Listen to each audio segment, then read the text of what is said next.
Hello guys, welcome back to our YouTube channel VSS sports Telugu. Friends, ఈరోజు అయితే మనం నిన్న జరిగిన Telugu Titans versus Patna pirates match గురించి అయితే ఇన్ డీటెయిల్కి అయితే మాట్లాడుకుందాం. అండ్ మన ప్లే ఆఫ్ ఛాన్సెస్ ఏంటి, అవి ఎలా ఉన్నాయో కూడా చూద్దాం.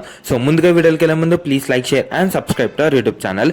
ఫ్రెండ్స్, ముందుగా నిన్న మ్యాచ్ గురించి మాట్లాడుకుంటే నిన్నైతే మన రైడర్స్ అయితే పర్ఫార్మెన్స్ అయితే అంతగా ఇవ్వలేదు. సో దానివల్ల మనం అయితే ఓడిపోవడం అయితే జరిగింది. అండ్ డిఫెన్స్ కొంచెం పర్లేదు అనిపించారు. అండ్ ఫస్ట్ హాఫ్ గురించి మాట్లాడుకుంటే ఫస్ట్ హాఫ్లో వచ్చేసరికి అయితే ఎస్పెషల్లీ ఇద్దరిది ఈక్వల్గా అయితే నడిచిన ట్రేడింగ్ కావచ్చు, డిఫెన్స్ కావచ్చు. ఎస్పెషల్లీ వాళ్ళ రైడర్స్ కొంచెం తడబడ్డారని చెప్పుకోవచ్చు ఫస్ట్ హాఫ్లో. అండ్ మన defence really did well. And మన రైడర్స్ కూడా పర్లేదు అనిపించారు. పవన్ కుమార్ షరావత్ కావచ్చు, విజయ్ మాలిక్ కావచ్చు, పర్లేదు బాగానే ఆడారు. కానీ సెకండ్ హాఫ్ నుంచి అయితే వాళ్ళ రైడర్ అయితే చాలా యాక్సిలరేట్ చేశారని చెప్పుకోవచ్చు. ఫాస్ట్గా పాయింట్స్ చేయడం, ఆ డిఫెన్స్ కూడా సపోర్ట్ చేసింది మన మెయిన్ రైడర్స్ని ట్యాకిల్ చేయడంలో. అండ్ తర్వాత ఎస్పెషల్లీ టర్నింగ్ పాయింట్ వచ్చేసరికి అయితే సూపర్ ట్యాకిల్స్. 3 సూపర్ ట్యాకిల్స్లో అయితే ముగ్గురు మన స్టార్ రైడర్స్ వచ్చేసరికి అయితే విఫలమయ్యారు. సో అక్కడ మ్యాచ్ అనేది అయితే టర్న్ అయిపోయిందని చెప్పుకోవచ్చు. ఆ 3 సూపర్ ట్యాకిల్స్లో ఒక్కటి కూడా జరగకుండా ఉండుంటే ఇప్పుడు మనమైతే ప్లే ఆఫ్ ఛాన్సెస్ ఉండేవి.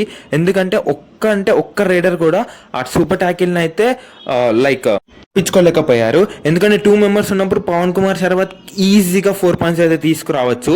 ఎందుకంటే మనం అయితే చూసాము few years or few last మ్యాచెస్లో. బట్ ఇక్కడైతే చేయలేరు. విజయ్ మాలిక్ కూడా ఛాన్స్ ఉండాలి, నెవర్.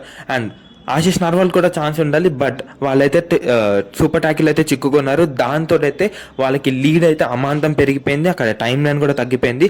సో కంప్లీట్గా అయితే మనమైతే మ్యాచ్ అయితే ఓడిపోవడం అయితే జరిగింది ఆ సూపర్ ట్యాకిల్స్ వల్ల. సో మీరేమనుకుంటున్నారు ఆ సూపర్ ట్యాకిల్స్ గురించి అయితే కామెంట్ చేసేయండి. అండ్ ఇప్పుడు ప్లే ఆఫ్ ఛాన్సెస్ గురించి మాట్లాడుకుంటే ప్లే ఆఫ్ ఛాన్సెస్ ఆర్ చాలా సింపుల్. ఎందుకంటే మనకైతే ప్లే ఆఫ్ ఛాన్సెస్ అయితే లేవు. అండ్ వేరే టీమ్స్ మీద డిపెండ్ అవ్వాల్సి ఉంటుంది. ఆ డిపెండెన్సీ కూడా హ్యూజ్ ఉందన్నమాట. ఏంటిదంటే నెక్స్ట్ మ్యాచ్ అయితే మనం కంపల్సరీ అయితే గెలవాలి. అండ్ యుముంబాకి అయితే 3 మ్యాచెస్ ఉన్నాయి. 3కి 3 మ్యాచెస్ ఓడిపోతే మనకి ఛాన్స్ ఉంటుంది. సో ఇది జరగకపోయినా జైపూర్కి 2 మ్యాచెస్ ఉన్నాయి. ఆ 2కి 2 మ్యాచెస్ ఓడిపోతే మనకి ఛాన్స్ ఉంటుంది. అండ్ వాళ్ళిద్దరికి కామన్ మ్యాచ్ ఒకటే టీంతో ఉంది, అది వచ్చేసరికి అయితే Bengal warriors. So Bengal warriors మీద అయితే ఫుల్ డిపెండ్ అయి ఉన్నాం. బట్ ఇంకా వాళ్ళకైతే 2 మ్యాచెస్ ఉన్నాయి యుముంబాకి. So they can easily won. And ఇటు యుముంబా జైపూర్ పింక్ ప్యాంథర్స్ కూడా 2లో 1 గెలవడం ఇట్స్ ఈజీ కదా. సో అందుకే ఇంకా ఈ సీజన్కి నెక్స్ట్ మ్యాచ్ లాస్ట్ మ్యాచ్ అని అనుకోండి. And they played really well అని చెప్పుకోవచ్చు. ఎందుకంటే మనం ఎక్కడో 12th ప్లేస్లో ఉండేవాళ్ళం. మేబీ ఈ సీజన్ 7th ఆర్ 8thలో అయితే ఎండ్ చేస్తాము. సో ఒక్కొక్క మెట్టు ఎక్కుకుంటూ వెళ్తాం కదా. ఈ సీజన్కి ఆ లాస్ట్ ప్లేస్ అయితే కాదు, నెక్స్ట్ సీజన్లో ప్లే ఆఫ్, ఆ నెక్స్ట్ సీజన్లో టైటిల్ మనదే. సో మీరేమనుకున్నారో కామెంట్ చేసేయండి. So please like, share and subscribe to our YouTube channel. Thanks for watching.